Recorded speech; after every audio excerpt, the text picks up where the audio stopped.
ఎవరు చెప్పారు ఉలవచారు చేయడం చాలా కష్టమని? కొంచెం టైం, కొంచెం ఓపిక కేటాయిస్తే పాతకాలం పద్ధతిలో మన అమ్మమ్మలు చేసే ఉలవచారు మన సొంతం.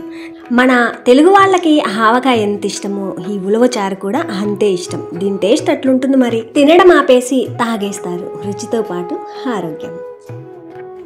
సరే, దానికోసం ముందుగా ఉలవచారు ఎంత కావాలో దాన్ని బట్టి ఉలవల్ని బాగా నానబెట్టుకోవాలి. ఒక 6-7 గంటల దాకా. అంటే ముందు రోజు నైట్ నానబెట్టామంటే మరుసటి రోజు చేసుకోవచ్చు. ఇక్కడ నేను తీసుకున్న ఈ ఉలవలు ఒక 250 గ్రామ్స్, 1/4 kg అయితే ఉండొచ్చు. అంటే మన ఇంట్లో వాటర్ తాగే పెద్ద గ్లాస్, స్టీల్ గ్లాస్ ఉంటుంది కదా, ఆ గ్లాస్ కొలత ప్రకారం 1 గ్లాస్ ఉలవలు అయితే ఉంటాయి. బాగా నానిన ఈ ఉలవల్ని గిన్నెలోకి వేసి కొలత ప్రకారం 1 గ్లాస్ ఉలవలకు గాను 6 గ్లాసుల దాకా నీళ్లు వేసుకోవాలి.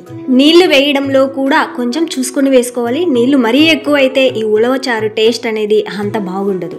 తర్వాత రసంలో నీళ్లు గట్రా వేయడాలు ఉండవు కాబట్టి రసం ఎంత కావాలో అంత నీళ్లు వేసుకోవాలి. మరీ నీళ్లు ఎక్కువ అయితే వేయకూడదు. తగినన్ని నీళ్లు వేసిన తర్వాత స్టవ్ మీద ఉంచి ఈ నీళ్లు తొందరగా వేడెక్కడానికి ఈ విధంగా మూత ఉంచుకోవాలి. ఈ విధంగా మూత ఉంచిన తర్వాత హై ఫ్లేమ్లో కొద్దిసేపు ఉంచామంటే ఈ నీళ్లు తొందరగా వేడెక్కి కుతకుతామని ఉడకడం స్టార్ట్ అవుతుంది. ఈ లోపుగా ఒక గిన్నెలోకి చింతపండు నానబెట్టుకోవాలి. నేను తీసుకున్న ఆ 1/4 kg అంటే ఒక పెద్ద గ్లాస్ ఉలవలకు గాను ఈ మాత్రం నిమ్మకాయ సైజ్ అంత చింతపండును నీళ్లు వేసి నానబెట్టుకోవాలి. సరే, ఈ చింతపండు నానే లోపుగా ఇప్పుడు వెళ్ళి ఈ ఉలవల సంగతి చూసేద్దాం. చూడండి, ఈ విధంగా నీళ్ళు అనేవి కుతకుతామని ఉడుకుతున్నప్పుడు ఇప్పుడు లో ఫ్లేమ్లో ఉంచుకోవాలి. ఎప్పటిదాకా అంటే ఈ ఉలవలు మెత్తగా ఉడికిపోయి ఇక్కడ వేసిన ఈ నీళ్లు కూడా కొంచెం ఆవిరైపోయి తగ్గిపోయేదాకా. ఈ ఉలవలు ఉడకడానికి చాలా టైం అయితే పడుతుంది. కుక్కర్లో వేసి ఉడికించుకోవచ్చు, కానీ అంత టేస్ట్ అయితే రాదు. కొంచెం ఓపిక, కొంచెం టైం కేటాయించి ఉలవల్ని ఈ పద్ధతిలో ఉడికించారంటే మాత్రం అస్సలు సిసలైన ఉలవచారు టేస్ట్ని ఫీల్ అవ్వచ్చు. సరే, నీళ్ళు ఈ విధంగా మరగడం స్టార్ట్ అయిన తర్వాత ఇక్కడ లో ఫ్లేమ్లో మాత్రమే ఉంచి మూత పెట్టి ఉడికించుకోవాలి. ఈ ఉలవలు మెత్తగా ఉడికేదాకా. కుక్కర్లో వేసి ఉడికించుకోవచ్చు. దాదాపుగా ఒక 8-9 విజిల్స్ పెట్టి మెత్తగా ఉడికేదాకా ఉడికించుకోవచ్చు. ప్రెషర్ మీద ఫాస్ట్గా ఉడికించిన ఆ ఉలవచారు కంటే ఈ విధంగా కొంచెం లేట్గా టైం కేటాయించి చేసుకునే రసం టేస్టే చాలా బాగుంటుంది. ఈ ఉలవచారు రుచి మొత్తం కూడా ఈ ఉలవల్ని ఉడికించడంలోనే ఉంటుంది. ఎక్కువసేపు తక్కువ మంట మీద ఈ ఉలవలు మెత్తగా ఉడికించామంటే ఎక్కువసేపు ఉడకడం వల్ల ఆ ఉలవల్లోని సారం మొత్తం ఈ వాటర్లోకి వస్తుంది. అప్పుడు చేసే రసం టేస్టీ. ఈ ఉలవలు ఉడికే అంతవరకు కూడా టైం వేస్ట్ చేసుకోని అవసరం లేదు. ఈ విధంగా మూత ఉంచేసి లో ఫ్లేమ్లో పెట్టి మధ్య మధ్యలో కలుపుకుంటూ ఉంటే చాలు. ఇవి ఉడికే లోపు ఇంట్లో ఏ పనులున్నా అన్నీ కంప్లీట్ చేసుకొని వచ్చేయచ్చు. చూడండి, నీళ్ళు అనేవి ఈ విధంగా కొంచెం తగ్గిపోయి ఆవిరైపోయి ఉలవలు కూడా ఈ విధంగా మెత్తగా ఉడికిపోయి ఉండాలి. ఒకసారి ఇక్కడ చెక్ చేసుకోవాలి ఉలవలు మెత్తగా ఉడికాయా లేదా అనేది. ఈ విధంగా చేత్తో నలిపామంటే మెత్తగా అయ్యాయి అంటే ఇవి బాగా ఉడికిపోయినట్టే. ఉలవలు ఉడికేటప్పుడు కొంచెం పగుళ్ళు వచ్చినట్టుగా ఉన్నాయి అంటే ఆ ఉలవల్లో సారం మొత్తం వాటర్లోకి దిగి రసం కూడా చాలా బాగుంటుంది. ఉలవలు బాగా ఉడికిపోయాయి అనుకున్న తర్వాత ఈ ఉలవలు తినడానికి చప్పచప్పగా ఉంటాయి కాబట్టి దించే ముందుగా ఈ ఉలవలకి సరిపడా సాల్ట్ వేసుకోవాలి. తగినంత సాల్ట్ వేశాక లో ఫ్లేమ్లో ఒక 5 నిమిషాలు ఉడికించామంటే వేసిన సాల్ట్ అనేది ఆ ఉలవలకి పడుతుంది. ఆ తర్వాత నీళ్ళ నుండి ఉలవల్ని కానీ ఉలవల నుండి నీళ్ళని కానీ సపరేట్ చేసుకోవాలి. ఉలవలు ఉడికించే ముందు ఉలవల్లో చెత్త, చిన్న చిన్న రాళ్ళు అలాంటివి ఉంటాయి. అవన్నీ కూడా సరిచూసిన తర్వాత ఉడికించుకోవాల్సి ఉంటుంది. ఈ ఉలవల్ని సాల్ట్ వేసాం కాబట్టి నేరుగా తినేయచ్చు, లేదా సింపుల్గా తాలింపు పోపు పెట్టైనా తినేయచ్చు. సరే, ఈ విధంగా ఫిల్టర్ చేసుకున్న తర్వాత ఈ ఉలవ నీళ్ళకి సరిపడా మసాలాలు వేసుకోవాలి. ఇందులో ఉలవలు ఉడికించిన నీళ్లు తప్ప నార్మల్గా వేరే నీళ్ళు ఏవి కూడా వేయకూడదు. అలా వేశారంటే రసం టేస్ట్ అనేది మారిపోతుంది. ఉలవలు ఉడికించిన నీళ్లతోనే ఈ ఉలవచారు చేసుకోవాలి. తర్వాత కడాయిలోకి ఒక 1/4 టీ స్పూన్ దాకా ఆవాలు, 1/2 టీ స్పూన్ దాకా జీలకర్ర, ఒక 1/2 టీ స్పూన్ కంటే కొంచెం అటు ఇటుగా మెంతులు వేసుకోవాలి. ఇక్కడ నేను తీసుకున్న 1/4 kg ఉలవలు, అందులో వేసిన నీళ్ళకి ఈ మసాలా సరిపోతుంది.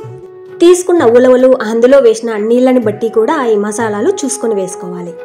వేసిన వీటిని లో ఫ్లేమ్లో కొద్దిసేపు వేయించామంటే ఇవి రంగు మారి ఒక మంచి స్మెల్, వేగిన స్మెల్ అయితే వస్తుంది. అప్పటిదాకా వేయించుకోవాలి. చూడండి, ఈ విధంగా రంగు మారితే ఇవి బాగా వేగినట్టే. ఆ తర్వాత మిక్సీ జార్లోకి వేసి పూర్తిగా చల్లారనివ్వాలి. తర్వాత గ్రైండ్ చేసుకోవాలి. వేయించుకున్నవి కొంచెమే కాబట్టి మిక్సీ జార్లో గ్రైండ్ అవ్వడానికి కొంచెం టైం పడుతుంది. మధ్య మధ్యలో కలుపుకుంటూ కొంచెం కంటిన్యూస్గా గ్రైండ్ చేసామంటే ఈ విధంగా మెత్తని పొడిలా అయితే గ్రైండ్ అయిపోతుంది. లేదంటే చిన్న రోట్లో అయినా గ్రైండ్ చేసుకోవచ్చు.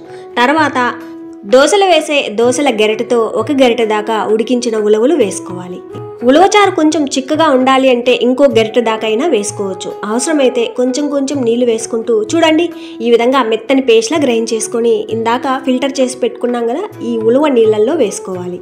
జారుకు అంటుకొని ఉన్న మసాలా మొత్తం రావడానికి ఈ విధంగా ఉలవ నీళ్లు వేసి ఈ విధంగా బాగా కడిగినట్టుగా వేసుకుంటే సరిపోతుంది. తర్వాత ఇందులోకి ఇందాక నానబెట్టుకున్నాం కదా ఈ చింతపండుని బాగా నలిపి గుజ్జు తీసి చింతపండు నీళ్లు వేసుకోవాలి. వేసే చింతపండు కొంచెం చూసుకొని వేసుకుంటే సరిపోతుంది, మరీ ఎక్కువ వేయకుండా. తర్వాత రుచికి సరిపడా ఈ ఉలవ నీళ్ళకి సరిపడా కారం వేసుకోవాలి. ఇదైతే బాగా కారం ఉంది, నేను 3 స్పూన్స్ దాకా అయితే వేసుకున్నాను. మీరు వాడే ఆ కారం ఘాటును బట్టి తగినంత వేసుకుంటే సరిపోతుంది. రుచికి సరిపడా సాల్ట్ ఆల్రెడీ ఉలవలు ఉడికించేటప్పుడు వేసాం, ఇక్కడ చూసుకొని వేసుకోవాలి. ఒక 1/2 టీ స్పూన్ దాకా పసుపు వేసి ఈ విధంగా బాగా కలిపేసుకోవాలి. ఈ స్టేజ్లో రసం అనేది చిక్కగా ఉందని నార్మల్ నీళ్లు వేయడమో లేదా రసం తక్కువగా ఉందని నీళ్లు వేయడమో చేశారంటే అసలైన ఉలవచారు రసం అనేది మిస్ అయిపోతారు, టేస్ట్ అంత బాగుండదు. తర్వాత పోపు కోసం కడాయిలోకి 4-5 స్పూన్స్ దాకా ఆయిల్ వేసి 1/2 టీ స్పూన్ ఆవాలు, 1/2 టీ స్పూన్ జీలకర్ర, ఒక 2 ఎండుమిర్చితో పాటు ఒక 6-7 దాకా తొక్క తీసి బాగా చితగ్గొట్టిన వెల్లుల్లి రెబ్బలు వేసుకోవాలి. ఇప్పుడేం చేయాలంటే మీడియం ఫ్లేమ్లో కొద్దిసేపు వేయించామంటే ఆవాలు బాగా చిట్పట్లాడి ఈ వెల్లుల్లి కూడా లైట్గా రంగు మారి మంచి స్మెల్ వస్తుంది. తర్వాత ఇందులోకి ఫ్రెష్గా కొంచెం కరివేపాకు రెమ్మలు వేశాక లో ఫ్లేమ్లో 1 నిమిషం వేయించుకోవాలి, ఈ కరివేపాకు పచ్చిదనం పోయేదాకా.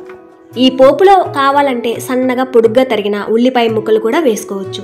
ఈ రసం ఫ్రెష్గా కంటే మరుసటి రోజుకి టేస్ట్ ఇంకా పెరుగుతుంది. ఒకవేళ అలా 2-3 డేస్ స్టోర్ చేసుకోవాలి అనుకుంటే ఉల్లిపాయ ముక్కలు వేయకూడదు. ఉల్లిపాయ ముక్కలు వేయడం వల్ల రసం తొందరగా పాడైపోతుంది.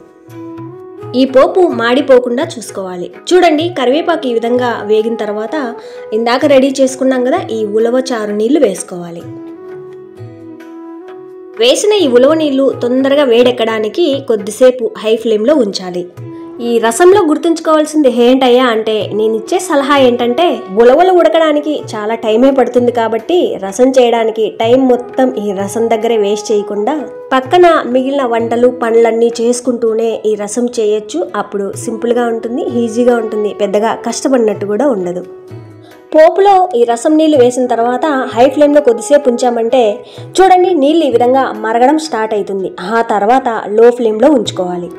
ఎప్పటిదాకా అంటే ఈ రసం మీద నురగ పోయేదాకా కూడా లో ఫ్లేమ్లోనే ఎక్కువసేపు ఉడికించడం వల్ల కూడా ఈ రసం రుచిగా ఉంటుంది. ఈ విధంగా మధ్య మధ్యలో కలుపుకుంటూ రసం మీద ఈ నురగ ఏదైతే కొంచెం తగ్గింది అనుకున్నాక ఆ స్టేజ్లో ఉప్పు కారం ఏదైనా తక్కువ ఉంటే సరి చూసుకోవాలి. చింతపండు నీళ్ళు వేసాం కాబట్టి ఒకవేళ పొల్లగా ఉంది అంటే కారం అయినా తక్కువ ఉంటుంది లేదా సాల్ట్ అయినా తక్కువ ఉంటుందని గమనించుకోవాలి. ఉప్పు కారం పులుపు సరిపడా పడ్డాయంటే మాత్రం ఈ ఉలవచారు సరిగ్గా కుదిరినట్టు. లో ఫ్లేమ్లోనే మధ్య మధ్యలో కలుపుకుంటూ ఫైనల్గా చూస్తే చూడండి ఈ విధంగా రంగు మారింది అంటే ఉలవచారు రెడీ అయినట్టే.